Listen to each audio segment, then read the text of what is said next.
Hey guys, Michael Kummer here. In today's video we're going to talk about the 14 reasons why you might feel hungry all the time, even if you have just eaten an hour or two ago. That's fairly common. I know so many people who eat and then shortly after they are hungry again, or they are hungry late at night before going to bed. And so in this video we're going to talk about why that might be, and I'm also going to have resources down in the description that I'm linking to where you can find out more about the scientific rationale behind those reasons and what you can do to mitigate them. So tips you can implement to fix that and to not feel hungry all the time again. But before we get started, a couple of things I need to get out of the way. One is I'm not a medical doctor, so nothing in this video should be considered medical advice. I might also have affiliated links either in the video or in the description, and if you use them I might get a commission. That doesn't change my editorial integrity, but it helps make this channel happen. Speaking of supporting this channel, if you like it, subscribe, like the video. That really helps me grow the channel and to make more videos like this. Another quick thing I want to mention is I'm not going to be able to talk about all of the details of each of those 14 reasons. It would make the video way too long, so again, check out my blog post to find out more information. I'm just going to mention them with a brief explanation and then move on to the next reason. So reason number one is that you're not eating enough protein and fat. And particular protein, there is something called protein cravings. So if your diet is low in quality protein, especially from animal-based sources, then your body might crave for protein that might manifest as hunger. So if you're not eating enough protein, you might feel hungry quickly after a meal. And that's particularly true if your diet is high in carbohydrates, especially processed carbohydrates. Number two is you're not metabolically flexible. So that means your body cannot easily switch between using glucose and fat or ketones for fuel. So if you're not eating and you don't get your glucose through carbohydrates that you eat, then you might feel hungry quickly after if your body is not capable of burning its own fat for energy in the absence of food.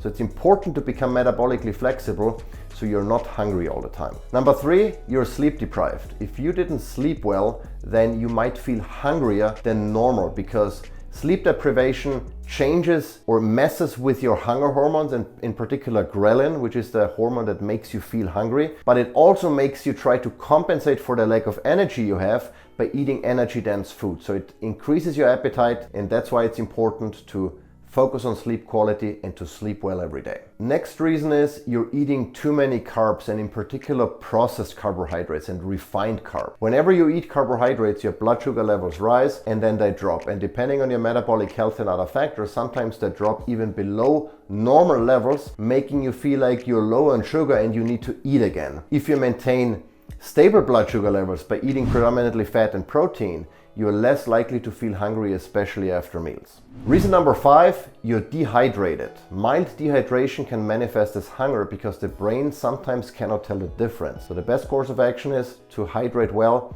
and you're less likely to feel hungry after meals or in between meals. Number six, you're distracted while eating. It's very common for people to eat while watching TV or responding to emails or to do other things. The problem is if your brain doesn't really register what you're doing, what you're eating, how much you're putting into your mouth, what type of food you're putting into your mouth, it might mess with the signals that signal when you're full. And in addition to that, if you're distracted, you might eat significantly quicker than you should. Again, messing with the satiety and with all of the signaling that's going on inside of your body. And the easiest fix for that is to focus on what you're doing, to focus on your meal, and to be conscious of what you're putting into your mouth, how much you're putting into your mouth, and to do it in a manner that allows your body to respond to that food and to send the signal of, okay, I am full. Number seven, you're drinking too much alcohol. Alcohol increases your appetite, and that's the reason why when you go to a restaurant, people typically, or waiters typically want to start you off with drinks, because they know that if you drink alcohol,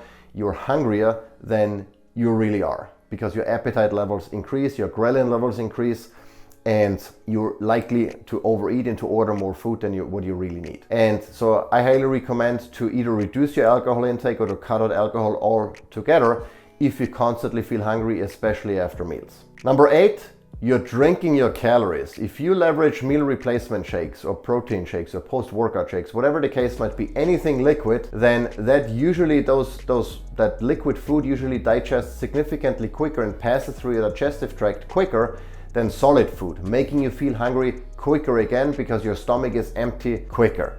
And that's why I recommend, if you need to leverage, though, there are certain cases where, you know, a meal replacement shake makes sense, maybe when you're traveling or right after a workout. If you don't have time to eat, that's perfectly fine. But make sure you consume them. You don't just chuck them down, but you consume them slowly.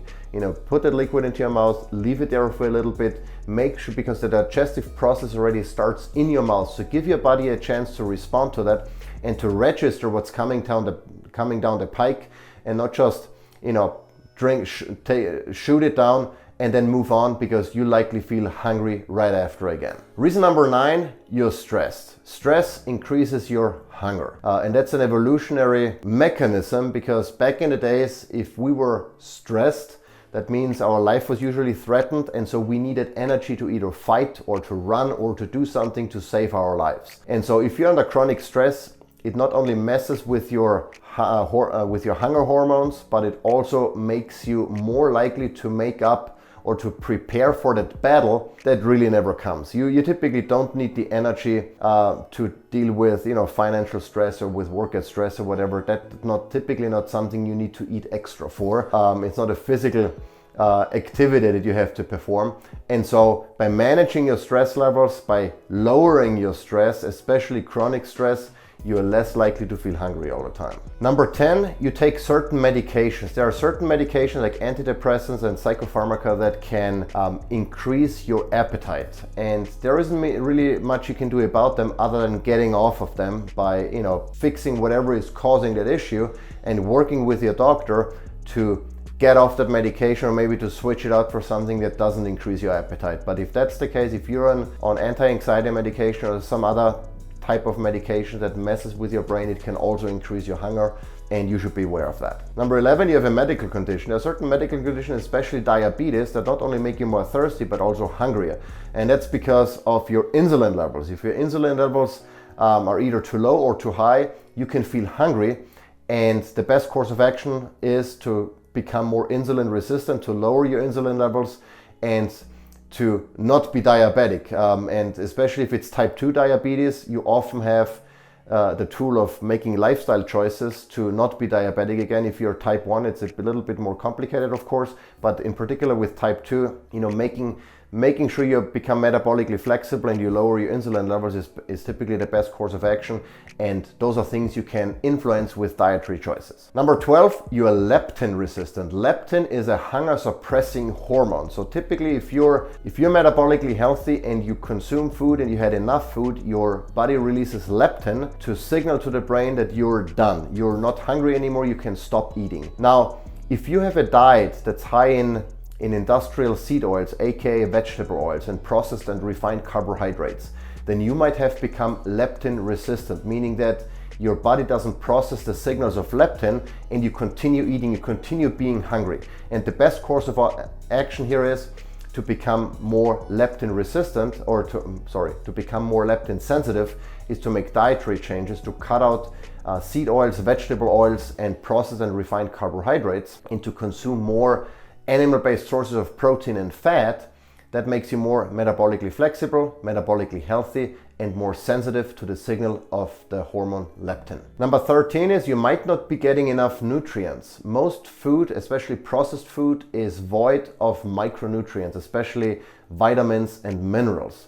And if you're low in certain micronutrients, your body might be craving those nutrients, and that could manifest as hunger, because you want to eat more to get more of those nutrients, right? But eating more of the nutrient poor food is not really going to fix the issue. The best course of action here is to eat food that's very nutrient dense, and that means in particular organs and meat from animal-based sources, fat from animal-based sources. Plants are poor sources of nutrients, of micronutrients, because they contain antinutrients that block the absorption of those few nutrients plants have, and they don't have many nutrients to start with, like vitamin K2 doesn't exist in plants, heme iron doesn't exist in plants, vitamin B12 doesn't exist in plants. You need to get them from animal-based sources.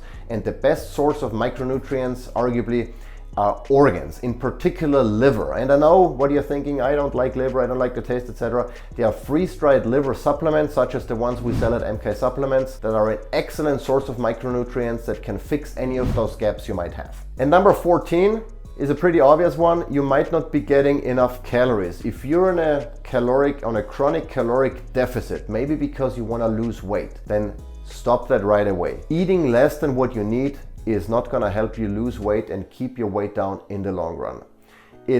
There is no way you can sustain a caloric deficit over time. Your brain and the chemicals that your brain can release are significantly stronger. Yes, you might be able to get away with a caloric deficit for a few days, a few weeks, maybe even a few months, but at some point you're gonna go back and try to make up for all of that and eat more of the wrong foods, and you'll be back at square one. So maintaining a caloric deficit is not gonna work. The secret here is to eat enough of the foods that your body needs to thrive, in particular fat and protein from animal-based sources that are rich in micronutrients that keep you satiated for longer. So if you like this video, give it a thumbs up, make sure you subscribe to my channel, and make sure you check out the linked resources down in the description that go into much more detail and all the scientific rationale behind those 14 reasons I've mentioned. Until next time.